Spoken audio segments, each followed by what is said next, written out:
Russian President Putin lands in Cuba this Friday. It is the first stop on a tour of the entire region. In Cuba, he'll be cementing a number of ongoing trade partnerships. Now, the two countries have a long-standing ties cemented during the Cold War, but the value of that trade between the two is small. Just 2% of Cuban exports actually go to Russia. And the value of trade between the two is around $170 million.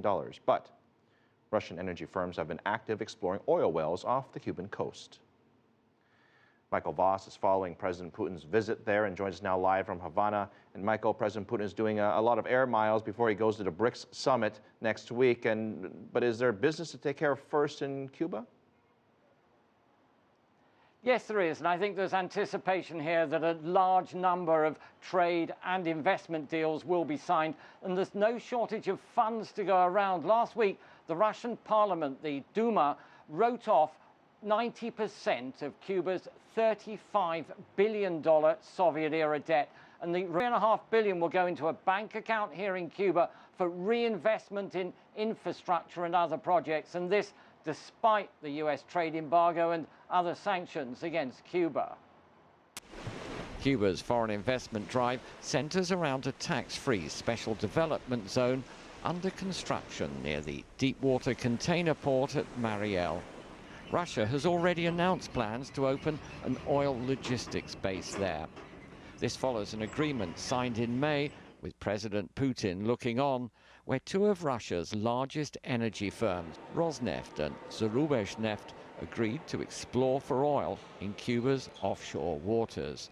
Cuba faces great challenges in order to drill for the oil that everybody says that exists north of Cuba, and companies like the Russian companies, which have all the support of the Russian state, are ideal partners because, as everyone knows, all companies who try to do business with Cuba are under pressure from the United States.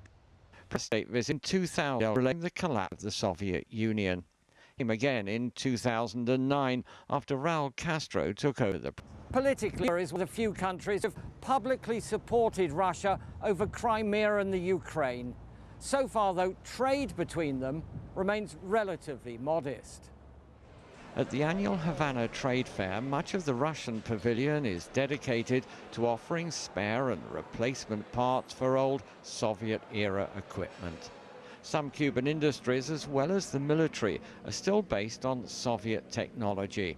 It all needs replacing or repairing, yet Cuba has limited funds to do so. There will be another state visit to Cuba later this month. China's President Xi Jinping will come here after the BRICS summit, and the Chinese too are expected to sign a whole range of new investment deals in Cuba. So, Michael, they wrote off, basically Russia wrote off $32 billion that Cuba was supposed to pay them. Any other news of possible deals that could be agreed upon this week? Well, I'd mentioned oil exploration. I think the Russians are also talking about modernizing Cuba's electrical generating plants. The really big area, though, I think, is in civil aviation. Last year, Cuba took delivery of several mid-range Russian Antonov passenger planes for internal use. They're expected tomorrow to sign a deal to take delivery of the much larger Ilyushin 96-300s, which could reach Moscow or Beijing for that matter. And this, of course, is the official plane of President Putin, his equivalent of Air Force One.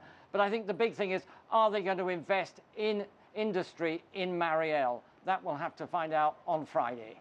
All right, we'll wait for that. Michael Voss, thank you very much live for us in Havana. Now, Cuba is just the first stop for President Putin, but he's just among several world leaders traveling to Latin America this week. From Cuba, Putin will then head to Argentina for meetings on Saturday. On Sunday, he will join German Chancellor Merkel at the World Cup final in Rio.